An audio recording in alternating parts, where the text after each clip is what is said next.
Welcome to League of Knowledge with your host, Panzer Dragon. In this video, we'll be doing an analysis and guide on the new rework Garen. I'll be honest here, this is probably the most boring rework out of the other three, but we are doing this series, so we gotta do Garen, right? And with all that being said, let's get started.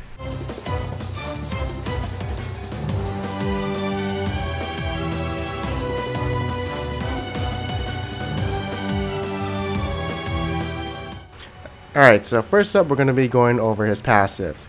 Nothing has changed about it. Literally nothing. I mean, he can sustain in the lane and gets more mogs in the late game. Nothing too special, I guess it just makes him a really good split pusher in a sense. So yeah, that was kind of boring. Let's go on to his Q. So it's actually getting a nerf to the silence duration and also the movement speed duration. Both durations have been reduced by 1 second. So he is getting nerfed, and maybe it has to do something with him, I don't know, flash queuing someone and then spinning on them and basically one-shotting him if he is AD. As you know, there's not really a lot you can do if you are silenced for 2.5 seconds. So yeah, of course, overall nerf, but there is some compensation later in his other abilities. Next up is going to be his W. So instead of increasing your bonus armor and magic resist by 20%, each kill you get gives you 0.25 armor and magic resist, up to a maximum of 30 bonus resists. To get the full compensation out of this buff, you must have 120 creep score. So in comparison to the old passive, I think this is better in the mid game. As for late game, you'll probably have like around 110 bonus armor and magic resist, you know, with masteries and buying items and stuff. Probably hitting that threshold around there, but again, 30 magic resist and armor at like 15 minutes is still pretty good. But they take out the tenacity when you use the active. In a sense, I do feel like it is an overall buff in early game and mid game, but it kind of falls off late game since you lose the tenacity and the bonus armor from the old passive. Finally, we're going to be going over something interesting which got an overhaul of big changes. Okay, the best way to explain what happened to his E is basically it's weaker in the early game, but once you get a few levels, it definitely becomes more stronger than it used to be. Because every 3 levels you get an extra damage tick, up to a maximum of 10 damage ticks.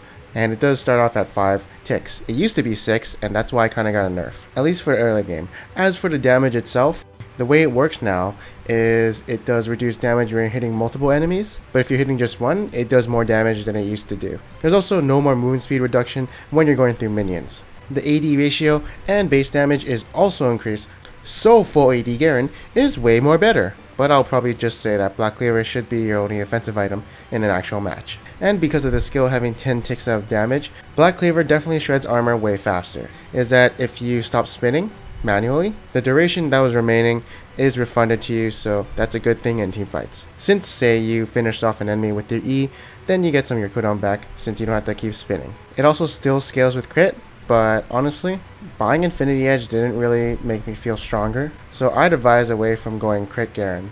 Overall, I'll say in the first 3 levels that this is a bit weaker than it used to be, but after level 4, it definitely scales up way better and has a lot more damage. Especially in the late game, he becomes a tough bruiser. And finally, we'll be talking about his new ultimate passive, the Villain. This is a great change and it's pretty exciting. So the champion with the most recent killing spree is marked as the Villain. So basically what happens when someone is marked as a villain is your basic attacks and spin takes do 1% of their maximum health true damage. Remember, it's their health, not your health, so you don't scale with maximum health with this ability. And finally, when you use your ultimate on the villain, it deals true damage. Yes, that's right, you get Darius' ultimate now in the form of Demacia. So now those champions are truly counterparts of each other, which is kind of cool in a sense. And so basically what I've gathered from this ability is that on squishies, it's only a slight more damage since, well, they don't probably have a lot of magic resist. So like my thoughts, it would do a lot of damage to these squishies. But as you can see in this clip, it's only a little bit more.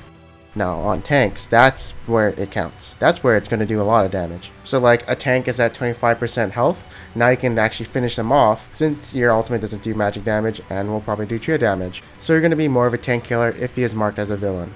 Although it'll probably be a squishy since those are the people who get killing sprees. But definitely in teamfights, your focus should be the villain.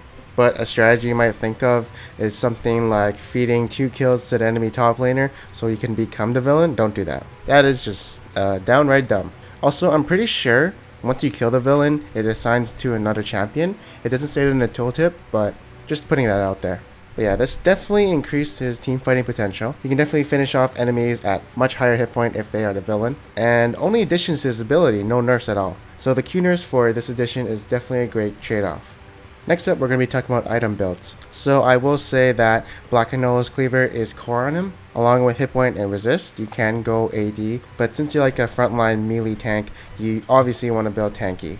Plus some of your damage does come from the villain passive too. For starting items, you would vary between a Doran's Blade, Doran's Shield, or Cloth Armor, depending on the matchup of course. For runes I go 15 AD, CDR per level, and armor yellows. Yellows and blues can be traded off for other runes, but for marks and quints, I definitely suggest AD. For Masteries, I would go 16-14 since it is the new Bruiser Mastery page. For a skill order, I'd get Q at level 1, then I'd prioritize R over E over Q over W, and obviously getting W at level 4. If your main goal in lane is the CS because, I don't know, maybe the enemy is ranged and can kite you, then you might want to go W level 2. And final opinion on this Garen Rework, he's definitely going to be a much more viable top laner. I do theorize that he'll be in the top 10 at least. Saying he'll be in the top 5 is a big gamble. And yeah, he just has a much more stronger mid game and late game, and that's what you should be shooting for. His early game obviously sucked against some matchups, and he'll always have a problem with this. But adding the buffs to his E and his R definitely help him a lot. He's not as powerful as say the other 3 works. Definitely he's like one of the lazier reworks in my opinion. But again, it's all buffs, so how can you go wrong with that? Anyways, this is my conclusion of the Garen buff. I hope you guys enjoyed it. Let me know what you guys think about this new Garen in the comments below. And I am Panther Dragon, and I'll see you guys next time.